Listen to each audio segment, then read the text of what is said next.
So if you could be here around 9, that would be great.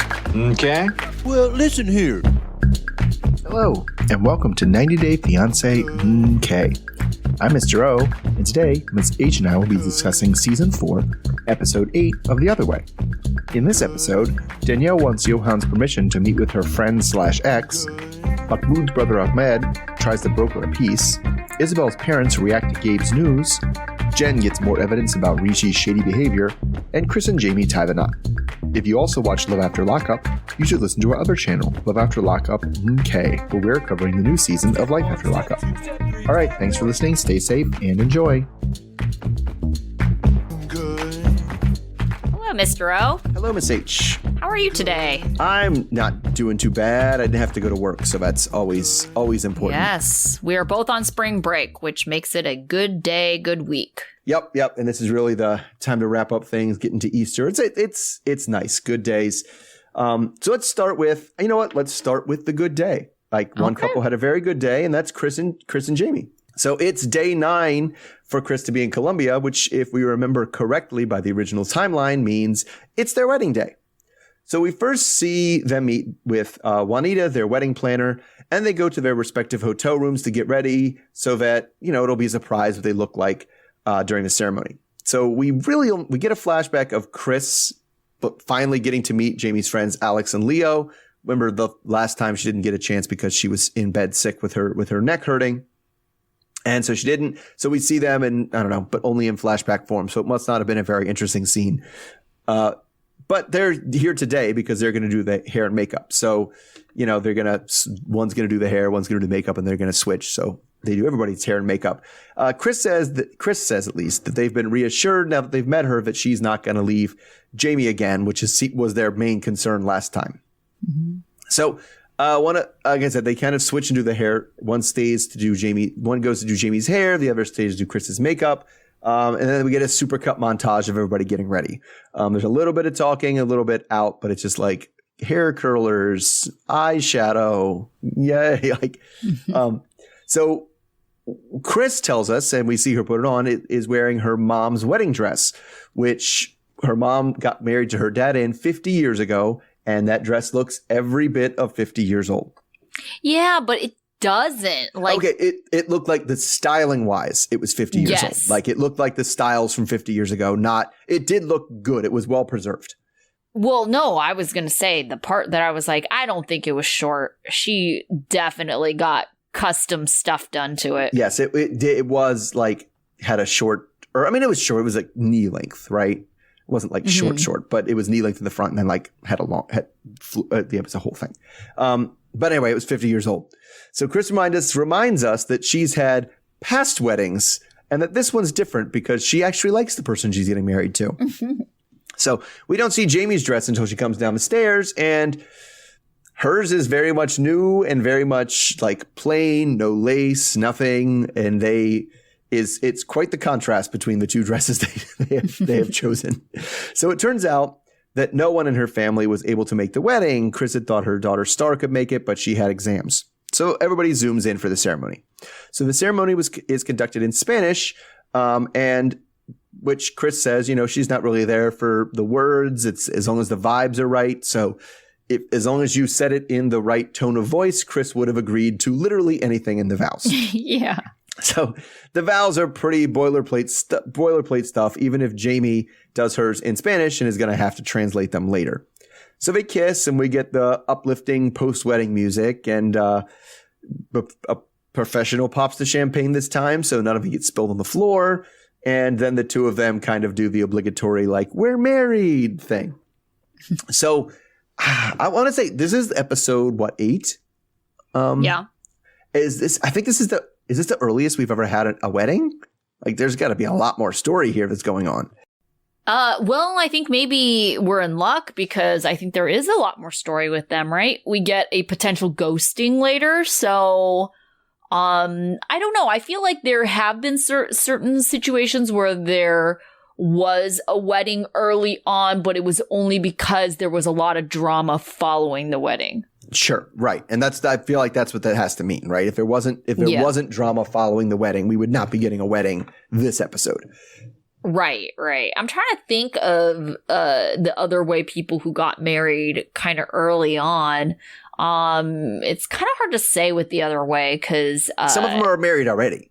Yes, Right. started off married already. I want to say Avery and Omar got married kind of early on. Like it was really quick. Like they met up and then it was like the day later or something. Oh, right. I think it was because that was one of those. They had like logistic issues. Well, you can't stay in my house at all if we're not married. Right. So we got to do this right away. Yeah. Yeah. So, I mean, I think it's happened a couple of times, but usually it's because there's, one, logistically, it is very early on in their relationship, but also I feel like there was enough drama afterwards. Yeah. And I mean, from the previews, at least, we're definitely going to see that because we do know, like at least in the previews, that Kris is going to go back to the States. Yeah. And yeah, I don't know. It still just doesn't seem. They seem like such an unlikely match. I mean, like you were saying with the dresses, right? Like their dresses are very much like even their style, because remember when they were shopping for furniture or, house decor, and they were saying that Jeymi is really like simple, minimalist, and then Kris is very eccentric. It's like, yeah, you could see that with the wedding dresses. Yes. I mean, the wedding dress is exactly the thing. Like I imagine Jeymi wants a plain white counter with white cabinets and just white, everything. Maybe stainless steel appliances, but everything's plain and shaped and thing, and that's what her dress looked like. And like Kris wants there to be ornate patterns and intricacies and everything, like her dress. And unmatched like cabinet knobs or whatever. Oh yeah, she would love to have a kitchen where like the cabinets weren't all the same color and like had different like wood, like different, like completely different wood doors on each cabinet. Each door is a completely different type of wood with different knob and everything. Yeah, Kris would be all over that. Sure. Yeah. So I don't know if they're going to agree, but I mean, that's just style-wise, that's just one aspect, right? They're just very different people from everything we've seen of them. They are just very different people. Yeah. I mean, they are. I mean, and they seem, I don't know. I feel like Jeymi seems like she's more into Kris than the other way around. Yeah. It kind of seems that way, but also it's kind of hard to tell. I will say, in Kris's defense, it's probably hard to act like you're super into someone when you're in a lot of pain. Oh, that's true too. Yeah. That is true. I don't really know, because you're right. It does kind of seem that way, but it was kind of sweet that they were both really into the whole camping situation. Yeah. I mean, well, that camping situation did look kind of fun. Like, I do go camping. I like camping, but I would like it a lot more if somebody had a tent set up for me already and it was a real bed. Sure. That would be much easier for me. Like, I like going outdoors. I like doing the fire, the campfire and everything like that. I mean, and I'll put up with, setting up the tent and blowing up the air mattress and doing all that and then taking it down the next day because I like the other things that are involved in it. But I would stay in that. I would stay in that yurt tent thing. That seemed pretty fun. Yeah, for sure. All right, let's move on to Gabriel and Isabel. So Gabriel has just come out to Isabel's parents, and they're all awkwardly smiling at each other. Gabriel asks what they would like to know, and her dad says everything with details. And Gabriel gives them a very brief version, and then Isabel's dad is just left speechless. Her mom says that she doesn't know much about the topic, so she doesn't really know what to say. She does admire Gabe's honesty, but only knows who he is at this moment. Gabriel expresses how he feels like people have changed how they feel about him when they find out, and her mom says it matters what's on the inside. Her dad asks what she thinks about it, and Isabel says that she knew him as a friend. Isabel's dad says that nobody's perfect, and his feelings for Gabe haven't changed. He does want to learn more and understand his journey, but that will come in time. They shake hands and hug. Isabel wasn't expecting them to have open arms and be so supportive immediately, but she loves that Gabe is so loved by her family and that her dad surprised her with his reaction. Gabriel feels like everything's too good to be true. Later, Gabriel is complaining about his back pain from the bed, but wants to talk to Isabel about the conversation with her parents. He wants to know if it's real because, like I mentioned, it seemed too good to be true. Gabriel is wondering why they were so nice, and Isabel says it's because they love him and accept him. But Gabriel is still suspicious because he doesn't seem to win over religious people. He's worried that they went digging through his social media, and Isabel assures him that she will ask her mom later and he should just calm down. Gabriel then takes the kids, Sarah and Miguel, all on an outing where they are painting pottery. Gabriel tells them that he's going to be moving to Colombia and wants to ask their permission in marrying their mom. Sarah says yes, and Miguel just kind of nods his head while continuing to paint. Gabriel is painting a plate that he's going to use to propose. Miguel is actually excited that Gabriel will be there permanently. Sarah gives Gabriel advice to be very patient with her mom. Sarah is excited to have Gabriel not only as a father, but a friend. Gabriel shows the kids the ring and practices his Spanish proposal with Sarah. And Isabel, so that's their outing. And then Isabel checks in with her mom to see if her dad had anything else to say about Gabe's coming out. She said that her dad wants to talk to Gabriel more. They are concerned about stability, and they want to have a clear picture about the kind of person he is. Isabel thinks that Gabriel is mature and confident and asks what they would think about if they got married. Her mom says that she thinks they should wait until they all get to know each other better. All right, so do you think that Gabriel should just go with it if they're gonna say that they're accepting, or should he be suspicious and waste a lot of effort and energy into validating this response, the authenticity of this response? I mean, I guess we'll see next episode, because I feel like as long as he's gonna get the blessing from the father to marry her, then he that's good enough. Yeah, nothing else really matters. Who cares if they're faking it? Right, exactly. And so I just think it's wow. It's one of those things. It's like, man, Gabe has had a very one note experience with religious people, right? Yeah, and that's what we very much see. He just does not understand, because her dad even brings up the religion as his reason for being accepting. Sure, or being accepting. He literally said, "God taught me not to judge." That's what he said. He said that's what I got from my religion, is in this situation I shouldn't judge other people. And I think I have an idea of the type of religious person that Gabe is talking about. Right. That has always given him a hard time.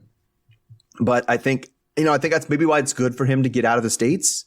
Mm-hmm. Right. And to go other places, because you might run into a little bit of a different interpretation, a little bit different religious culture than we have, especially in the specific place where he was. Yeah. I mean, I think it's really unfortunate that, Christians, religious people give their group a bad name. Because I think you could talk to many Christians or religious people who would say that God is about love.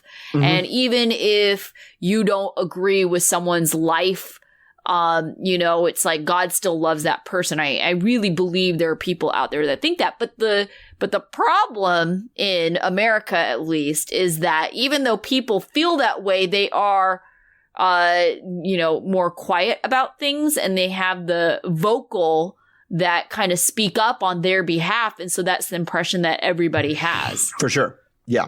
Yeah. And to the point where right now, it's really hard to not, bring in kind of, current politics and stuff, because it is, the transgender rights is a huge hot topic political issue right now in the United States. Right. And so I definitely have seen on social media, especially maybe not the ones like my friends, but the more public facing ones that are like, wow, these people are not just, I came out to them and then things went badly. No, they're intentionally seeking me out to make my life harder. And that's extremely difficult. Yeah. And so I wonder how many times he's been kind of deceived, because that seems to be what his trick is now. It's like, I told him at first, you got to wait till he gets used to it. He's going to turn a corner and start hating me again. And so, I hope that doesn't happen. And I hope this is the kind of person that is going to remain more accepting and do like it is. But Yeah, I see where his worry is coming from. Yeah. Yeah, certainly. All right. So let's go on to one of the heavy hitters again from this week. We have so much with Nicole and Mahmoud. Oh, Just goodness. so much. So let's just get through it. Because Mad Nicole is still mad. Like this time because like they had that fight. She was, if you don't come with me, divorced. She was like, just leave. I just want to be alone. And now she's mad that he did that. And she's alone in this hotel room where she can't speak the language. Can't ask anyone for help. She's just standing there waiting for him to come back. So she just cries for a while waiting for him to come back. She says it's been like an hour and a half and she doesn't know how much longer she can put up with everything in their relationship being so intense all the time. So it seems like a while later after it's dark, Mahmoud comes back to the hotel with his brother Ahmed. So Ahmed apparently got very upset at Mahmoud for just leaving his wife somewhere and is making him come back to get her. So when they get there, it's actually Ahmed that goes to talk to Nicole. So he's, kind of asks, what's the problem? And she's like, she starts ranting about Mahmoud, always disrespecting her or whatever, and treating her like shit. And Ahmed is like, evidently, as we see here, way more skilled than Mahmoud at kind of keeping people calm and keeping them from overreacting and hearing their side. So he tells her that, he kind of calms her down. He's like, I'm not Mahmoud. Don't yell at me. I'm good. They calm down. And he says that he is there for her because she's part of the family and not just some random foreigner. So he wants to fix their problems and actually emphasizes that he wants to fix things in the way that she wants them fixed, not in the way that he wants them fixed. So she's very touched by the gesture and then opens up to him about what's wrong. So one of the reasons that he's more chill about everything is because he already walked this road. He already had issues with his wife and says that it'll just take time, especially because Mahmoud has an angry small mind and his words aren't good. So Ahmed says that Islamic woman, at least in their culture, is the queen of the home. And so while Mahmoud, he's never had a girlfriend or woman before, and he, knows kind of how to keep control outside of the home or, how to act outside the home, but inside the home doesn't know how to treat her like she should be treated. So he said that, he's going to learn eventually. So he needs a lot of, he needs a lot of lessons though, because at this point, it brings him back and, it takes him slapping Mahmoud upside the head to be like, say hi to your wife, you dipshit. Like, but then when he does, they jump straight in to the argument of whether or not Mahmoud did anything bad today. He's like, I did nothing bad. You didn't, I did nothing bad. All I did was this. And then, so things don't really get better and Ahmed leaves them to talk alone. So Mahmoud says he wants to stay married to Nicole, and says he has to make room for who she is. And she says he has to make room for who she is instead of who he wants her to be. But again, by who I am and who I want to be, it's mainly about clothes, and there's no better out there. So she wants more freedom and but he feels like he's already given her more freedom than is proper. So they basically can't agree on how much of a sacrifice each person's making. And then at the end of this exchange, she's the one that's threatening to leave and get divorced. Just driving back to the hotel, just driving back to your house so I can get myself and go to the airport. So then Ahmed comes back and is like, oh my God, you guys, I couldn't be gone from you for 5 minutes and you're already trying to get divorced again. So he's like, why are we talking about clothes? Like the one thing that makes you fight like nothing else, and you're trying to make up and you just go immediately back to there. Let's calm down. So he accuses both of them, and he's right, of saying things that they don't mean just because they're angry. So he makes Mahmoud stand up and say that he's sorry because that's what treating her like a queen is like, and also to not have the expectation that she's going to do the same thing for him. Because again, if you apologize to the queen, she does not stand up and bow and apologize back to you. And that's how you deal with a woman, man. So they agree to go home and call a truce. So the next day we see the whole crew playing backgammon. So they being Nicole, Mahmoud, Ahmed, and his family, including his wife Fatima. So Nicole says that they haven't fought yet today, but then we hear about how Ahmed and Fatima fought all the time when she first came to Egypt. And she asked if they had more or less the same fights. And yeah, and it took a few years before Fatima even wore the hijab. And she basically said she did it just to avoid drawing too much attention to herself, especially because she already draws enough attention to herself by being Chinese and like that's different. So she secretly, though, tells Nicole that she doesn't like wearing it and it's hot and uncomfortable. So Nicole wants to know what about another adjustment she's having to make, like drinking beer. So that brings up like the times that, when Ahmed would visit Fatima in China and she got drunk one time with him and Mahmoud just can't believe it. And Ahmed's like, whoa, man, I used to really like tequila, man. Like, it's like, and Mahmoud just literally covers Nicole's ears being like, oh my God, this is such scandalous. We can't listen to this because,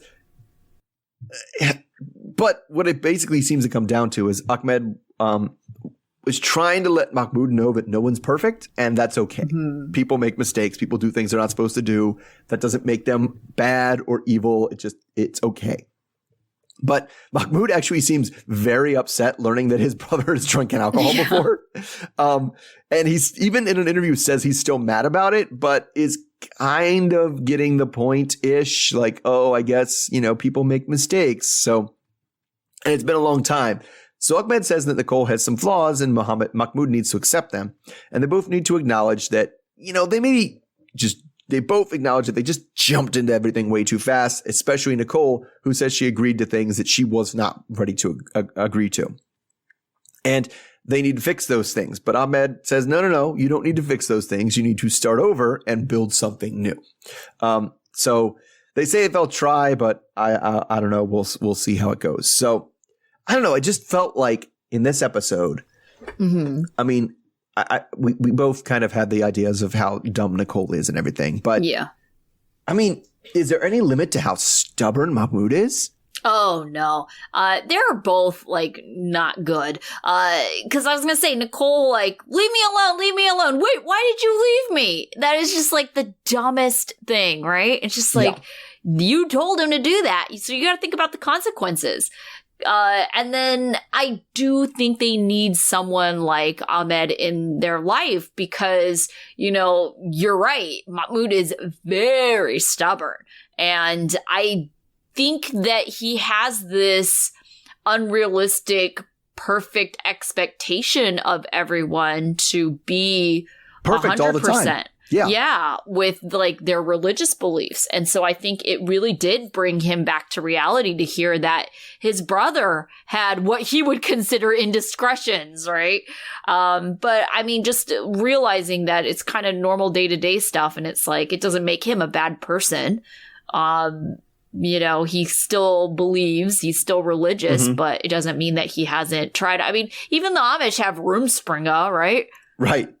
Yeah. I mean, it's just like, it's that perfection. And I think it's crazy because I think one of the things that kind of, we've been overlooking is how much Mahmoud's family is much more reasonable than he is. Yes. Yeah. Right? They're all just like, well, dude, she's American and she's learning how to do things and it's going to take a transition time and she doesn't understand. And that's okay. Like, it's okay if she doesn't do all the religious things we want her to do right now, right?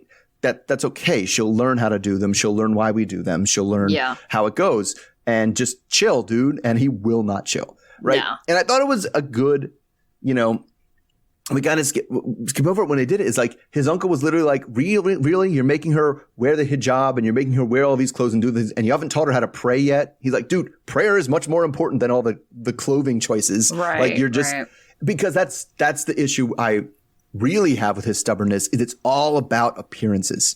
Yeah. The only thing he cares about is appearances. He got mad that she shoved her, but it wasn't because she shoved him. It was because she shoved him in public. Right. Yeah. And just even getting together with his uncle about being what it looks like in public. Yeah. I mean, so he's just all about the appearance of everything. And I don't know. I just think like, and maybe this is just where everybody is. Cause I mean, it seems like Ahmed and Fatima had more or less the same rocky road.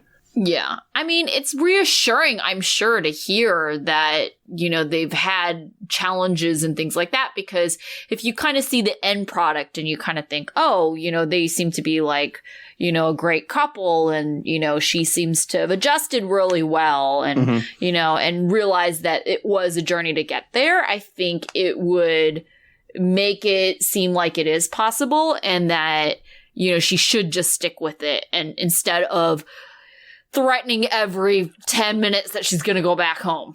Yeah, I mean, they both have to stop threatening. Like that's 100. That's something that just has to go immediately. Right. Like you cannot threaten like that, because that's what you end up with. You end up with her saying, leave me alone, and she does not want him to leave her alone. Right. Right. Because I would do that. I would totally, if you said, just leave me alone, I just need to be alone, I would leave you alone, and it wouldn't be like because she seemed to think it was like he's like malicious compliance. Like he knows I would if you tell me you need to be left alone, then I'm going to take you at your word and leave you alone. Why would I? Yeah.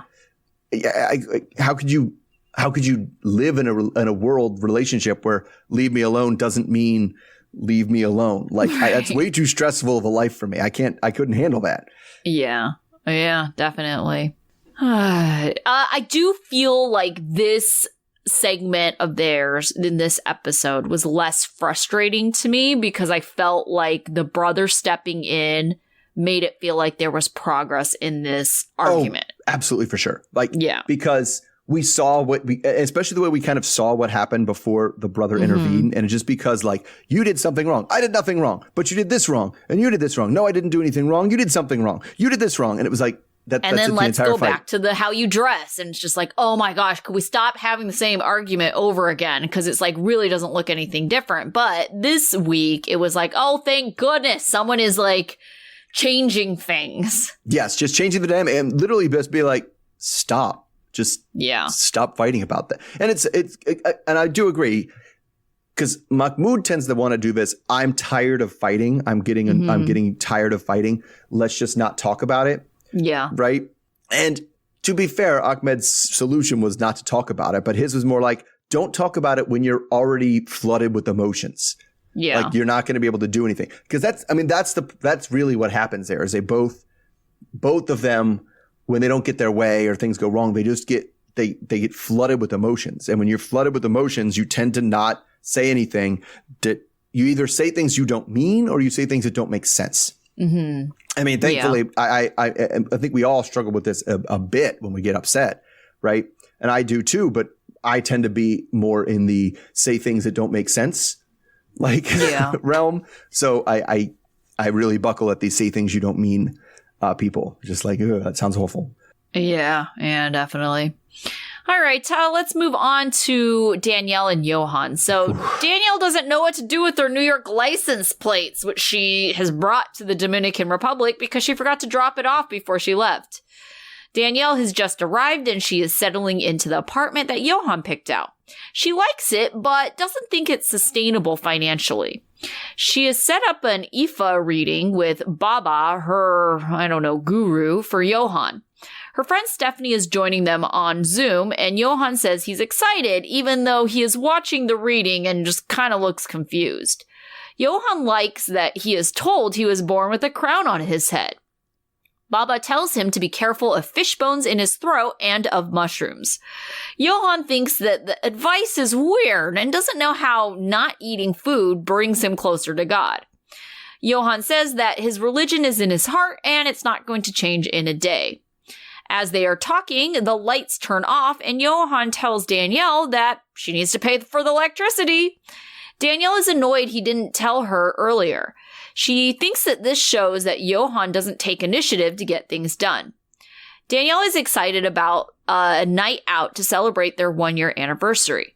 Danielle lists off all of their blessings, and Yohan lists off all the things that need to change, including Danielle being overly emotional or just generally overreacting to things.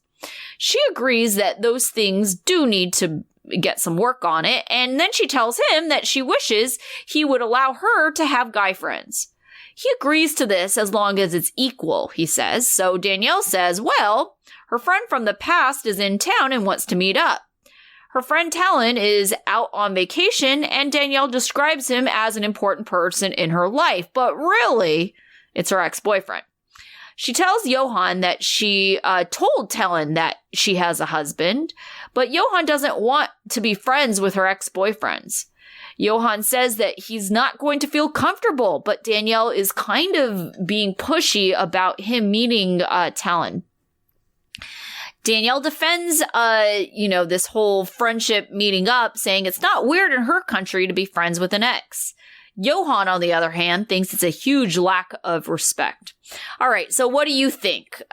Friends with an ex, pushing your current partner to be friends with an ex? And I know your situation is different because you have kids and it's unavoidable, but any other exes of Mr. O hanging out there being forced to be friends with your current partners? I don't think it's impossible. I don't think it's explicitly forbidden. I think she oversells how much it happens in the US. Like, this is totally normal in the US. It's really not that normal. Like, he's like, in my culture, we don't deal with this.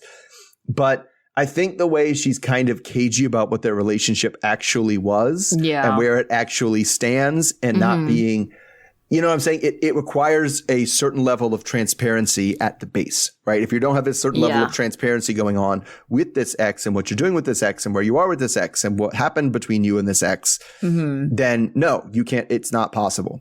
Right. I was kind of unclear because at first he said, oh, your ex-boyfriend. She was like, no, never boyfriend. So it was kind of like, okay. Your so friends with benefits situation? Yeah, it made it sound like they were certainly had some kind of physical relationship, but not to the point where she called him a boyfriend. But also she refers to him as like one of the more important people in her life. So I was like, who exactly is this guy?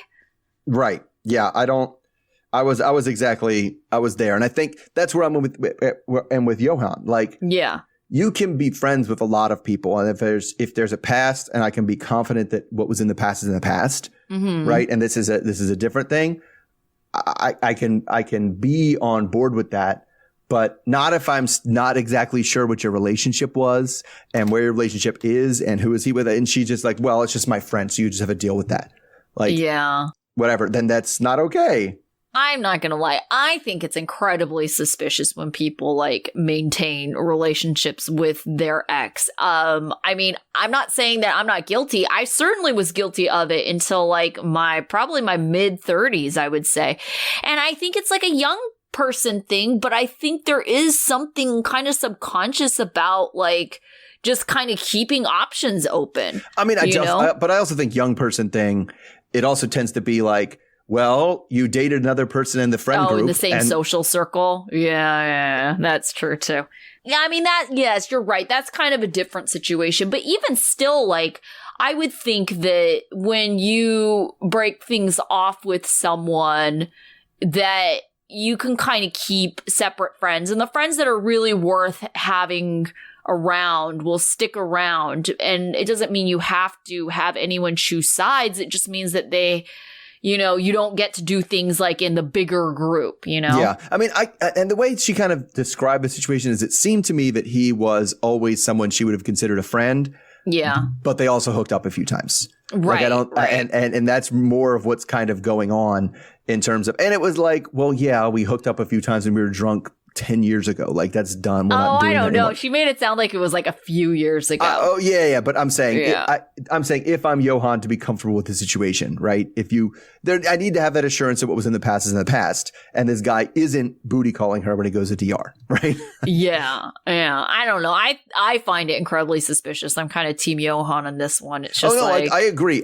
I'm on team Yohan because she is not being transparent enough. Right. I'm not sure what the nature of this relationship actually is. And she's just like, I was just going to hang out with them.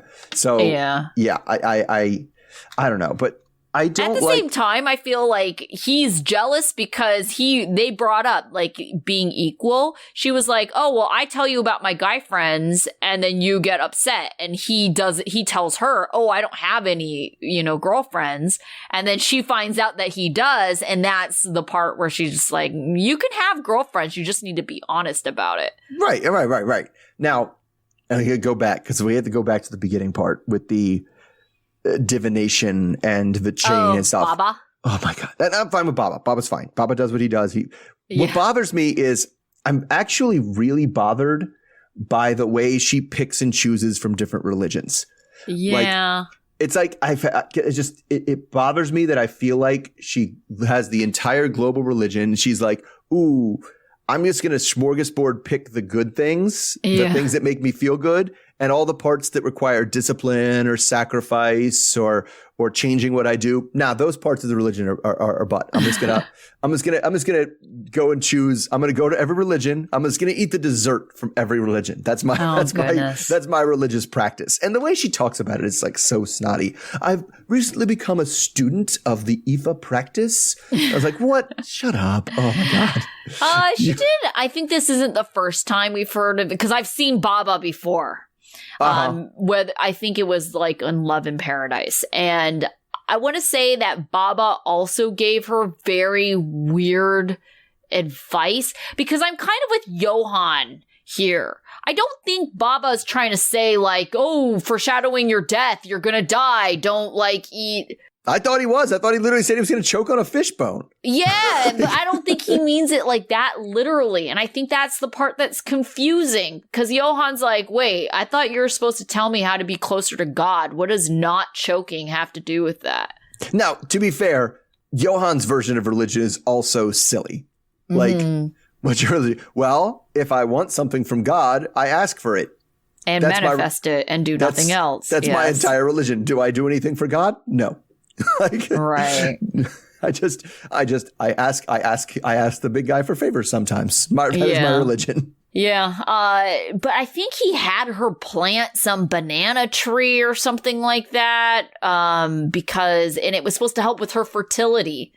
She still's not pregnant, so it's like, I don't know about Baba over here. He gives some weird, it just advice. This is just, but she has this, and she has the healing crystals, and she has the thing. She said it before, like she said it at the beginning, at least of this season, because I didn't watch Love in Paradise, that she doesn't belong to religion per se, but she, has made up her own religion that's made up of all the things from other religions. And I was like, that is just.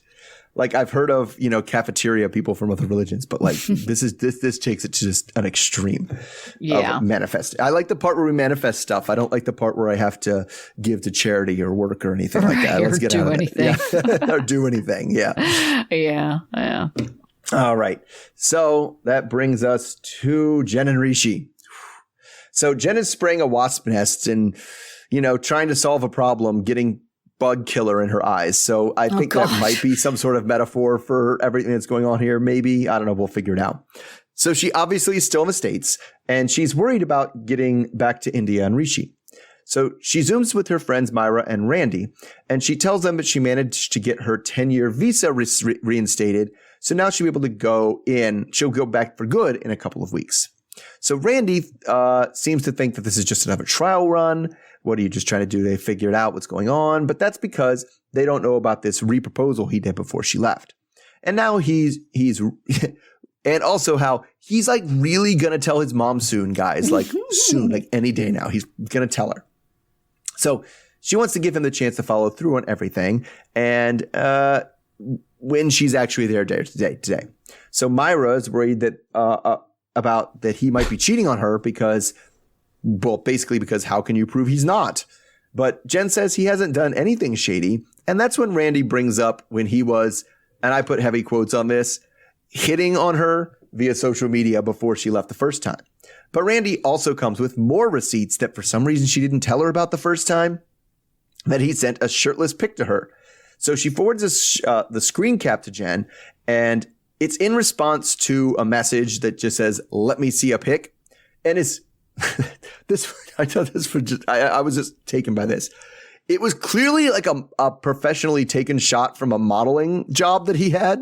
Yeah. Right? Like he was there and it's like, it wasn't a selfie. It was clearly a like staged professional photo. Like, I don't know if it was for his modeling career or taken as a job or whatever, but it was professional. So Jen is willing to let the DM slide, but says this picture might be too much for her, especially after she like gave him that chance to come clean when she was in India, when she was like, listen, is anything going on? Have you been talking to anybody in your DMs? You really can tell me. Now's the time to come clean. So anyway, we see more message from the conversation, and I don't know, it indicated to me that Randy had to ask multiple times for this pic before she got it. Yeah. Because there was another message that says, hey, blah, blah, blah, blah, blah. Send a pic, send a pic, send a pic.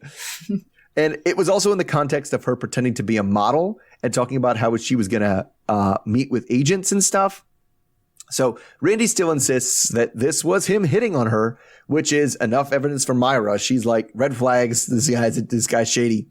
So they say they were all making, she, says Randy, says that while they were on the DMs, they were making plans to meet somewhere when suddenly he blocked her. She suspects this is because he found out who she was.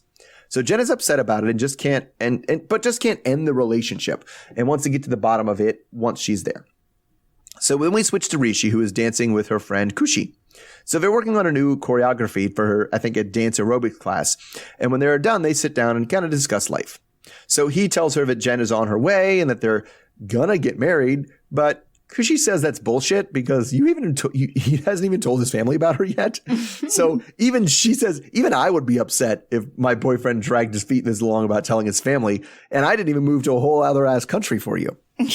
So he says she's been waiting for 2 years, so, what's another couple of months? But Kushi is like, no, man, that's not how it works. You're going to have to do it. So she also asks pretty directly if he's cheated on her.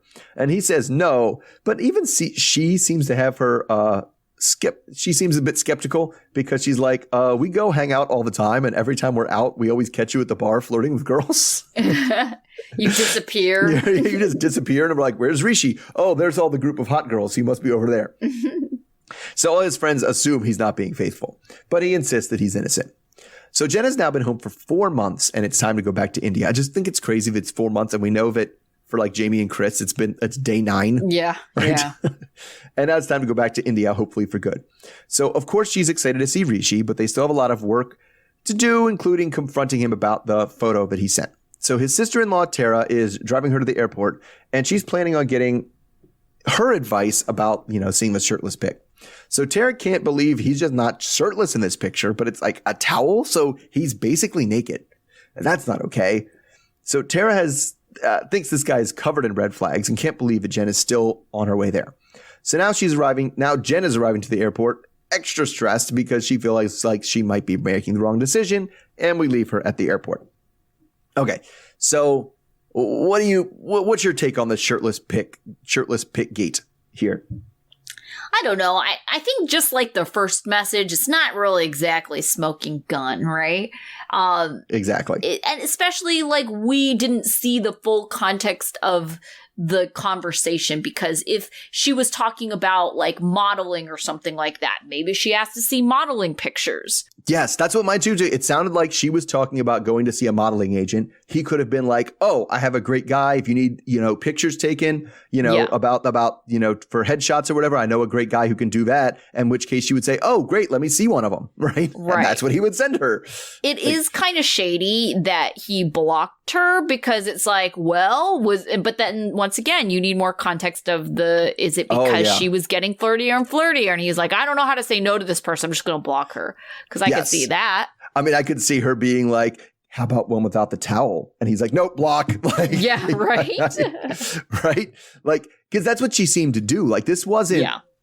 It wasn't like, well, let me just put myself out there and see if he really tries to flirt with me. Like, she really went through effort to get stuff out of him in these messages. And I don't know what the exact context is, but the context we did see was like, this was definitely, you were in the driver's seat for this conversation, Randy. Yeah. This is not him that was making things go these places. Yeah, for sure. So, I mean, she probably didn't want to show Jen the entire conversation because maybe she didn't look so great either. And granted, she could just play it off like, oh, well, I was just trying to get whatever out of him. But it's like, yeah, but you got to think about what was he responding to exactly. So I don't know. I just kind of feel like there really isn't much there.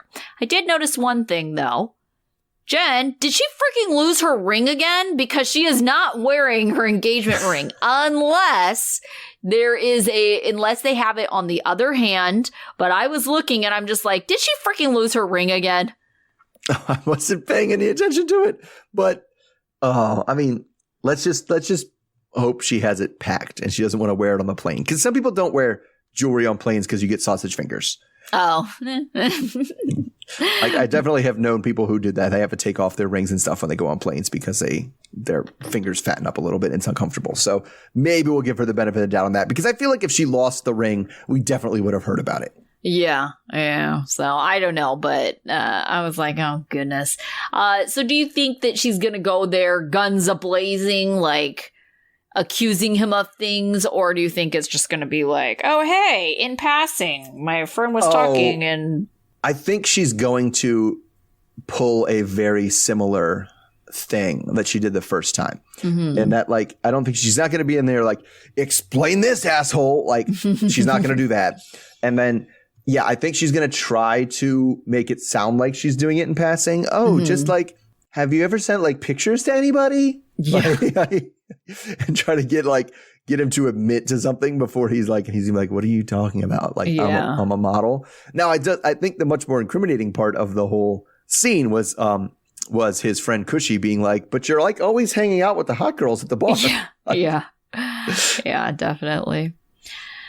Okay, so out of the group you saw this week, we did not hear from Debbie and Osama, which I guess waxing poetry is going to be next week. Oh yeah, we did see heavy foreshadowing of very bad poetry. So that could be very fun. So out of the group we saw this week, who was your student of the week?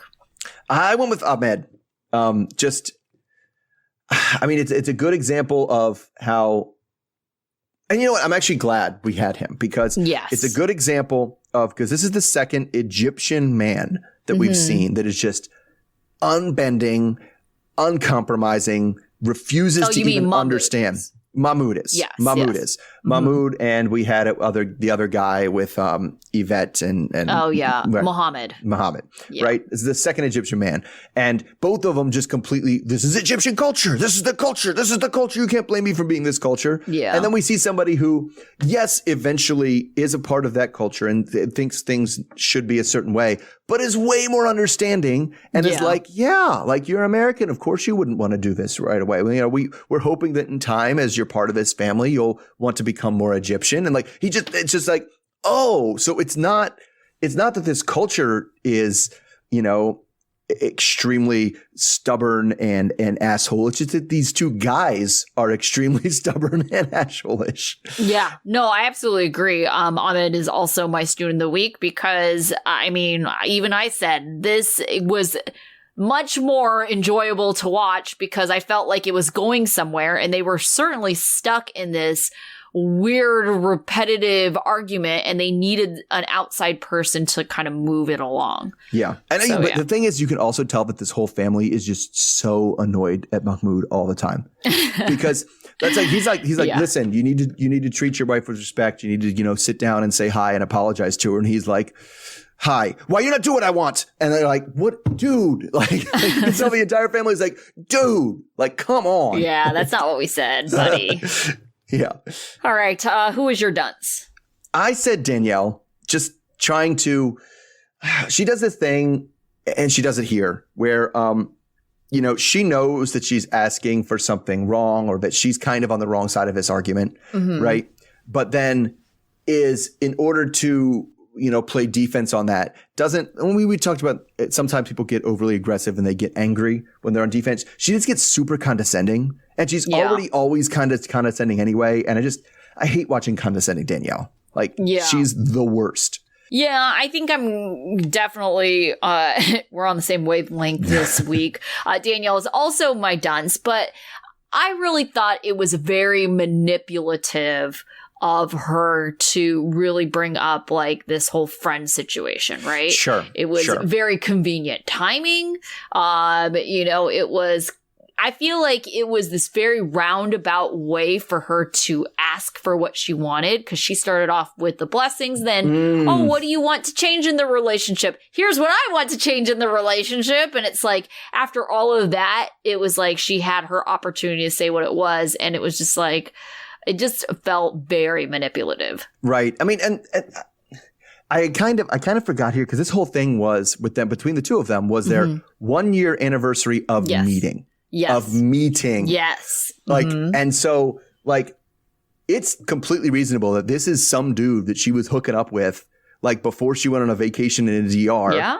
Hooked up with Yohan while she was there and married him within a year. And I was like, yeah, I want to go hang out with the dude I was banging before I met you. Like, Right. no, you can't do that.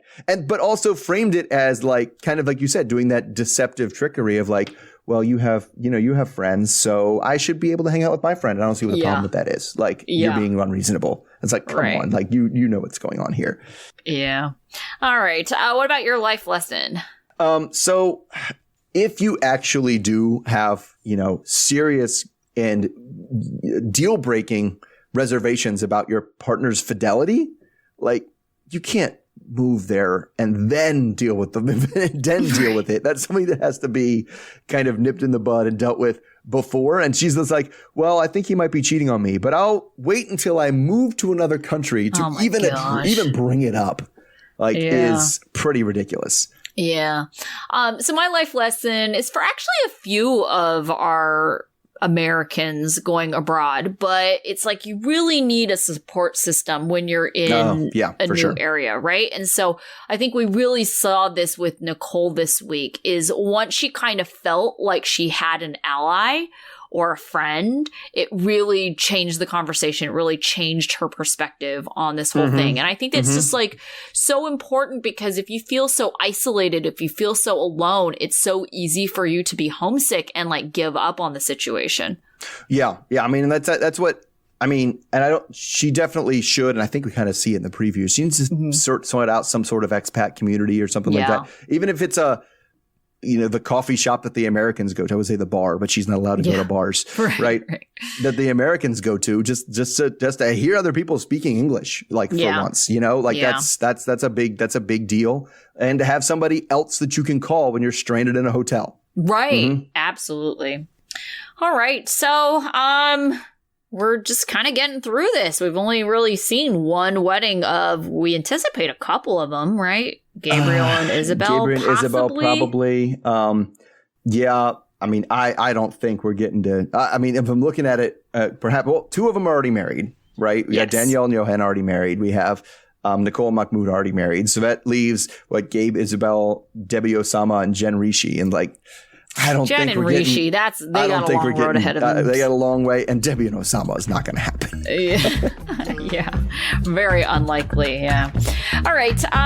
But we'll be back either way next week. So until then. Yep. See everybody then. Okay. Bye. Bye.